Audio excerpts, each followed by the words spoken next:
আসসালামু আলাইকুম, আমি মাসুম, সাবেক immigration visa team leader, US embassy Dhaka.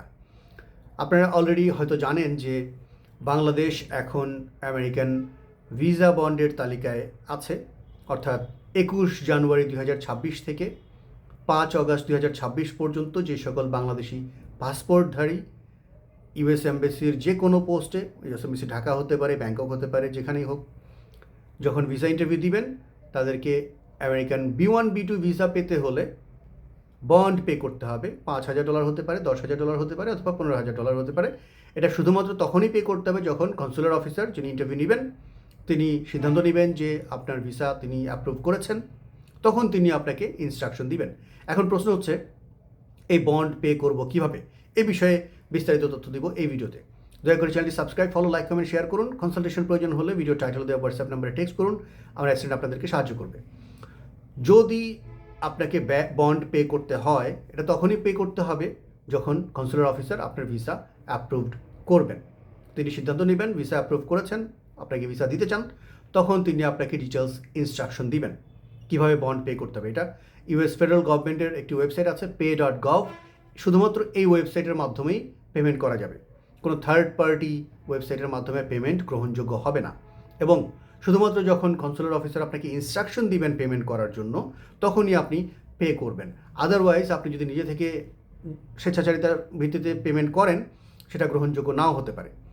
আর যখন পেমেন্ট করবেন বন্ড, তখন আরেকটা ফর্ম ফিল আপ করে সাবমিট করতে হবে, সেটা হচ্ছে I-352।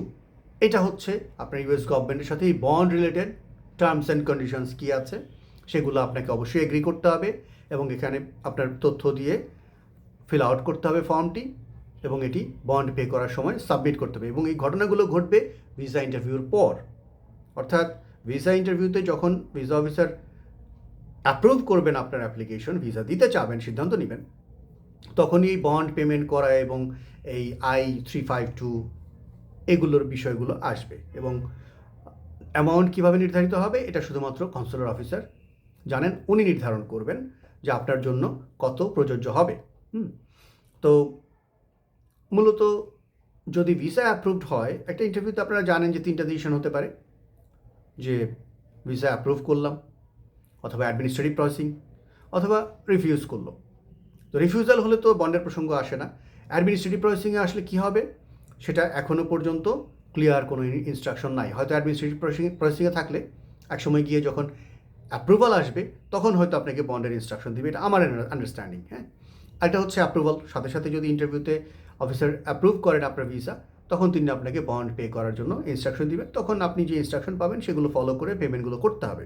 এবং এই সকল ক্ষেত্রে আপনি যদি কনফিউজড হন, বেটার হবে কোনো একজন ইমিগ্রেশন অ্যাটর্নি বা লয়ার বা কোনো কনসালটেন্টের হেল্প নেওয়া, কারণ একটা লার্জ অ্যামাউন্ট অফ মানি এখানে ইনভলভড, এবং ওয়েবসাইটের মাধ্যমে পেমেন্ট করা ইনভলভড। এগুলো একটু বুঝে শুনে করতে হবে, যেহেতু বিষয়গুলো নতুন, এগুলো অনেক বছর ধরে এস্টাবলিশড না, অনেক দিন ধরে হয়েছে, বিভিন্ন মানুষজন পেমেন্ট করেছেন এবং তারা প্রবলেমগুলো সলভ করেছে। একটা ওয়েবসাইটে অনেক ধরনের প্রবলেম থাকে, তাই না?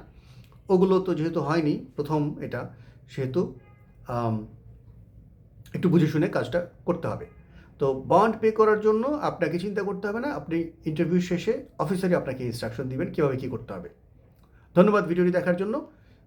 যদি ইউএস ভিসা বন্ডের ব্যাপারে আপনার মনে কোনো প্রশ্ন থাকে, দয়া করে কমেন্টে লিখুন, অথবা কনসালটেশনের জন্য, পরামর্শের জন্য, বা আপনার আমাদের মাধ্যমে কেস প্রসেস বা ভিসা আবেদনের জন্য বা ইন্টারভিউ কাউন্সেলিংয়ের জন্য ভিডিও টাইটেলে দেওয়া হোয়াটসঅ্যাপ নাম্বারে টেক্সট করুন। আমার অ্যাসিস্ট্যান্ট সোনিয়া আপনাদেরকে সাহায্য করবে আমার সাথে একটি পেইড কনসালটেশন সেশন বুক করতে। ধন্যবাদ ভিডিওটি দেখার জন্য। আসসালামু আলাইকুম।